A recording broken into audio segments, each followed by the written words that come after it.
Hello viewers, welcome to Lakshmi skills. ఇప్పటివరకు మనం చూసాం కదా, బార్ డయాగ్రామ్ చూసాము, లైన్ డయాగ్రామ్ చూసాము అండ్ స్కాటర్ చార్ట్ చూసాము. సో ఇప్పుడు మనం చూద్దాము పై డయాగ్రామ్.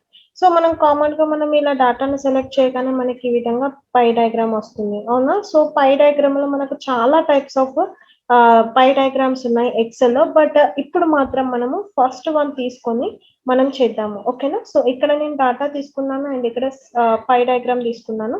సో ఇక్కడ వచ్చేసి మనకు కంప్లీట్ గా అన్ని డీటెయిల్స్ మనకి ఇక్కడ షో అవుతున్నాయి, జనవరి, ఫిబ్రవరి, March. So colour wise. So pie diagram తీసుకోవాలంటే ఏదైనా మనకు 100% ఉండాలి అన్నమాట, ఓకేనా? సో 100% ఉండాలి కాబట్టి నేను అందుకే ఇక్కడ 3 డీటెయిల్స్ మాత్రమే నేను సెలెక్ట్ చేసుకున్నాను. ఒకవేళ మీకు ఇది చేంజ్ చేయాలి అనుకుంటే, అంటే కలర్స్ చేంజ్ చేయాలి అని అనుకుంటే, చేంజ్ కలర్స్ వచ్చేసి చూడండి, ఈ విధంగా మీరు చేంజ్ చేసుకోవచ్చు. ఇది ఫార్మాటింగ్. ఒకవేళ కంప్లీట్ చార్ట్ ని మీరు చేంజ్ చేయాలి లేదా ఏదైనా స్టైల్స్ ఇవ్వాలి అని అనుకుంటే, చార్ట్ డిజైన్ కి వచ్చేసి ఇక్కడ చూడండి, మీకు ఈ విధంగా షో అవుతాయి. చూడండి, పర్సంటేజ్ అనేది ఇక్కడ షో అవుతుంది. ఎగ్జాంపుల్ నేను ఇది తీసుకున్నా అనుకోండి. సో మనకి ఏదైతే ఫెబ్ ఉందో అది 56%, 31% అండ్ జనవరి వచ్చేసి 13%. ఇన్ కేస్ నేను ఇక్కడ ఏదైనా డీటెయిల్స్ చేంజ్ చేస్తా అనుకోండి, ఎగ్జాంపుల్ 20.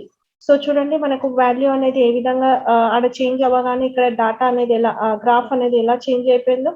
సో చూడండి, మనకి ఇప్పుడు మార్చ్ అనేది 56% లో ఉంది అండ్ జనవరి వచ్చేసి 24% అండ్ ఇది ఫిబ్రవరి వచ్చేసి 20%, అంటే టోటల్ 100%. సో పై డయాగ్రామ్ లో మనం ఏ డాటా తీసుకున్నా 100% వైజ్ మాత్రమే మనం తీసుకుంటాం అనమాట, ఓకేనా వ్యూవర్స్? సో ఈ విధంగా మనం చేసుకోవచ్చు.